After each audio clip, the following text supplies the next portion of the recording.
Hey, welcome back to Books and Coffee. Today we are going to discuss literary terms prepared especially for students appearing for CUET PG English exam. Based on recent trends of NTA, CUET PG is tentatively conducted in the month of March. While the exact dates are yet to be officially announced, aspirants should assume a mid to late March examination window and plan their preparation accordingly. Literary terms are one of the most important and reliable scoring areas in the CUET PG English syllabus. Questions from this section are usually direct, concept-based and definition-oriented. So if you prepare these terms properly, they can significantly improve your overall score. So in this video, I will explain all the important literary terms prescribed in the syllabus clearly and systematically so that they are useful both for understanding and for your exam revision. So let us begin with allegory. An allegory is a narrative in which characters, events and settings represent abstract ideas, moral qualities or political concepts. So it functions on two levels, a literal level and a symbolic level. A famous example is John Bunyan's Pilgrim's Progress, which represents a spiritual journey. Another well-known example is George Orwell's Animal Farm, an allegory of the Russian Revolution. Ballad. A ballad is a narrative poem that tells a story often dealing with love, tragedy or adventure. So ballads use simple language, a musical rhythm and repetition. Traditional ballads were passed orally while literary ballads were written by poets. An important example is Coleridge's The Rime of the Ancient Mariner. Blank verse. Blank verse is poetry written in unrhymed iambic pentameter. Though it has no rhyming scheme, it maintains rhythm and sounds close to natural speech. Blank verse is widely used in English drama, especially in Shakespeare's plays and Milton's Paradise Lost. Comedy. Comedy is a form of drama that presents human follies and social behavior in a humorous way and usually ends happily. It focuses on misunderstandings rather than serious moral conflict. Examples include Shakespeare's comedies such as You Like It. Dissociation of Sensibility. Dissociation of sensibility is a term introduced by T.S. Eliot. It refers to the separation of thought and feeling in poetry after the 17th century. According to Eliot, metaphysical poets like John Donne could reunite intellect and emotion, while later poets failed to do so. Dramatic monologue. A dramatic monologue is a poem spoken by a single speaker addressing a silent listener. Through the speech, the speaker's personality and psychology are revealed. A famous example is Robert Browning's My Last Duchess. Elegy. An elegy is a poem written to mourn death or express loss. Traditionally, elegies include lamentation, praise of the dead, and consolation.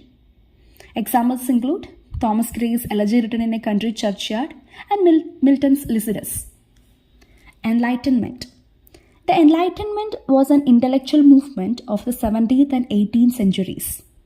It emphasized reason, logic, science, and rational thinking. In literature, this led to neoclassicism, satire, and essays. Important writers include Alexander Pope and Jonathan Swift. Epic. An epic is a long narrative poem celebrating heroic deeds of national or cosmic importance. It features a heroic protagonist, supernatural elements, and an elevated style. Examples include the Iliad, the Odyssey, the Ramayana, the Mahabharata, and Paradise Lost. Now we have imitation. Imitation or mimesis is the idea that literature imitates life or nature. Plato viewed imitation negatively, while Aristotle considered it a meaningful representation of human action. Intentional fallacy and affective fallacy. Intentional fallacy and affective fallacy were proposed by W.K. Wimsatt and Monroe Beardsley. Intentional fallacy is interpreting a text based on the author's intention, and affective fallacy is judging a text based on the reader's emotional response. So both argue that meaning lies in the text itself. Motif. A motif is a recurring image, idea, or element in a literary work. Motifs reinforce the theme through repetition. Examples include Blood in Macbeth and Darkness in the Heart of Darkness. Ode. An ode is a formal lyric poem expressing admiration or reflection. Examples include Keats' Ode to a Nightingale and Shelley's Ode to the West Wind. Onomatopoeia. Onomatopoeia refers to words that imitate natural sounds such as buzz, hiss, and murmur, like how snake sounds hiss instead of the word snake sound. Like we will give this sound hiss here, which represents the sound of a snake. Likewise, so onomatopoeia refers to words that imitate natural sounds. Paradox. A paradox is a statement that appears contradictory but reveals a deeper truth. A famous example is Death Thou Shalt Die by John Donne. Plot. Plot is a structured sequence of events in a narrative. According to Aristotle, it includes exposition, rising action, climax, falling action, and resolution. Satire. Satire exposes human vices and social evils through humor and irony. An important example is Swift's A Modest Proposal. Soliloquy. A soliloquy is a speech delivered by a character who is alone on stage. It reveals inner thoughts and conflicts.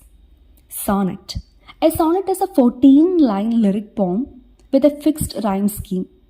Major types include the Petrarchan and Shakespearean sonnet. Tragedy. A tragedy is a serious drama depicting the downfall of a noble protagonist due to error and fate. It aims to evoke pity and fear in the audience. In tragedy, certain key concepts are essential. Hamartia is the tragic flaw or error in judgment of the hero. Peripeteia is a sudden reversal of fortune.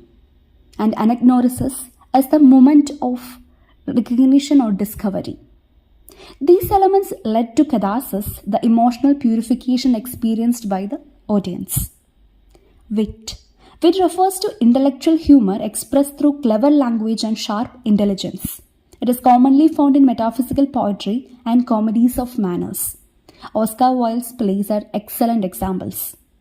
So literary terms form the conceptual backbone of literary studies and play a crucial role in examinations like CUET PG English. So if you focus on clear definitions, associated critics, and standard examples, this section becomes one of the easiest areas to score more. So revise these terms regularly and try to connect them with text that you have already studied. So if you have any doubts or questions regarding any of the terms discussed in this video, feel free to comment below. I will try to address them in future videos. So thank you for watching and all the best for your preparation.